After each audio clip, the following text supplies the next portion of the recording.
Oy, good morning. Good morning guys. Ngayong araw, mag parang na-miss ko ang ginataang kamansi. Sa Quezon ay dalungyan. Magluluto ako ng ginataang dalungyan ngayon. Lalahukan natin ng tuyong dilis. Tsaka ginataang tulingan. Masarap ari.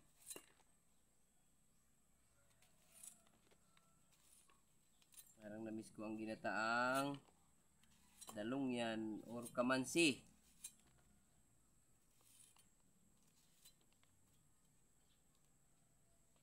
Mas mabango ari pagka nilagyan natin ng tanlad salay.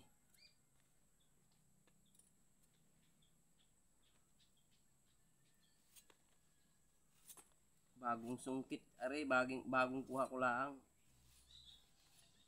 Bagong sungkit. Kaya makuha na rin. Matamis-tamis pa. Dami pa ng dagta. Ang daming dagta.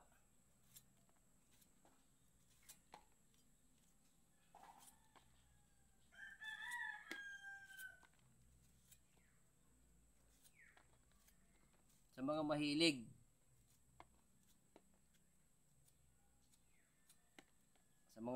din sa kamansi, comment lang po kayo kung anong masarap na luto din yung iba pang masarap na luto.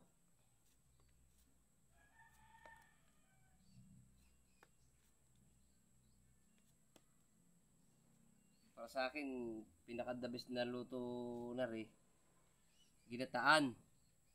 Tsaka yung ganitong may mga buto-buto. Gusto ko yung may buto. At saka nilalaw ko rin sa bulanglang na kabuti. Masarap pa rin sa bulanglang na kabuti. Tama na rin 2 piraso, kakaunti naman kami. Ayan o. Batang bata pa.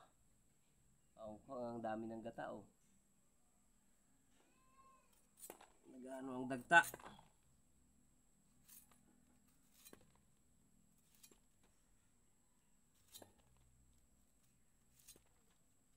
Nadami na yung 2 piraso na rin.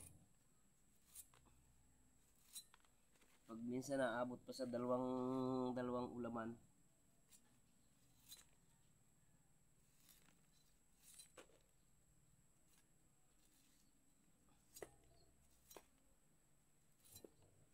Yung pagkain namin ito nung pamula nung maliliit pa kami. Yung mga kababata ko dyan, yung mga kababayan kong kapwa ko nakaranas na mga inari. Shout out sa inyong lahat. Anong paborito nyong nilalahok din Ako, paborito ko yung ang tawag din alid.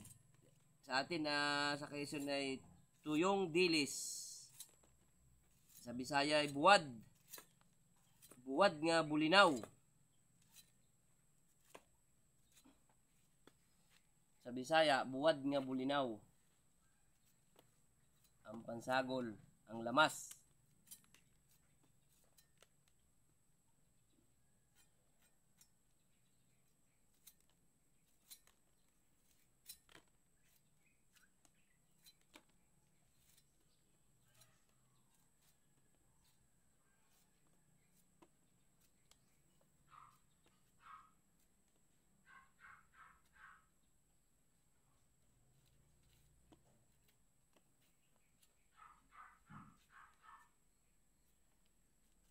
Yan.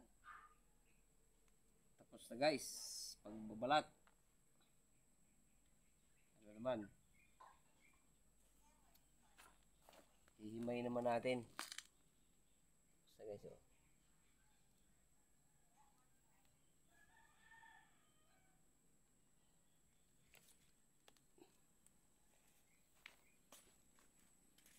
Kumain naman natin para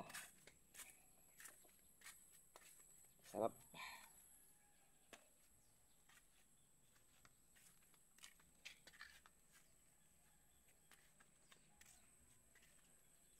Maraming gulay din sa paligid ko eh.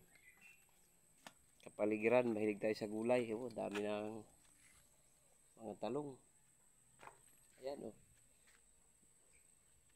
Yung may mga mahilig din sa mga talong na inaraw-araw. Ito naman, ano?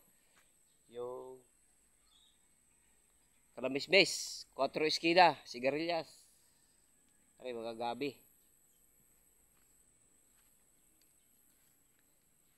Kamatis. Luto tayo. Sige guys, magluluto muna. Panoorin nyo ang next video kung paano lutuin. Bye-bye. Salamat sa panonood.